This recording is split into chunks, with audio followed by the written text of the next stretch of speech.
Mareks gāja pa ceļu, kur putekļi ceļas, kur bērnības sapņi vēl atmiņās smējas. Ar basām kājām pa esu viņš skrēja, un saule kā draugs viņam blakus vēlēja. Mans bija, bet sirdī jau liels kā kauns. Katrs kritiens kā mācība, nevis gauns.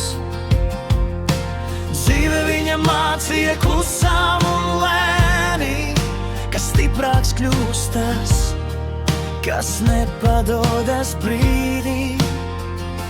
Mareks iet caur lietu un sauli, caur smiekliem, caur sāpēm, caur pasauli plašu. Dzīves notikumi, kā dziesma ar skaņu, kur katra rinda rakstīta pašam. Mareks iet un neapstājas vējā, pat ja brīžiem tumsa nāk tuvāk un sējās, jo sirdī viņam ir uguns vēl dzīvā, un tā viņu ved caur šo dzīvi brīvā. Bija dienas, kad asaras klusi krita,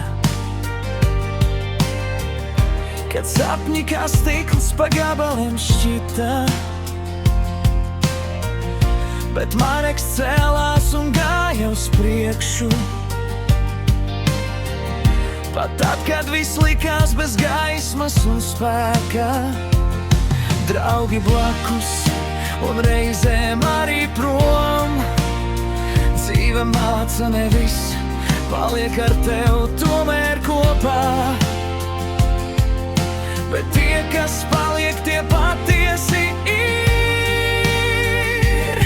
Tie kā zvaigznes, kas tumsā vēl mir. Mareks iet caur lietu un sauli, caur smiekliem, caur sāpēm, caur pasauli plašu. Dzīves notikumi, kā dziesma ar skaņu, kur katra rinda rakstīta pašam. Un kādu dienu, kad atskatīsies uz visiem ceļiem, ko izgājis ir, viņš sapratīs, viss bija tā vērts. Katrs kritiens kā jauns sākuma vējš. Mareks maida ar dzīvi kā draugu, jo viņš zina, viss nāk ar savu laiku. Dzīves notikumi, tie viņu veido, un viņš pats savu likteni veido. Mareks iet caur lietu un sauli,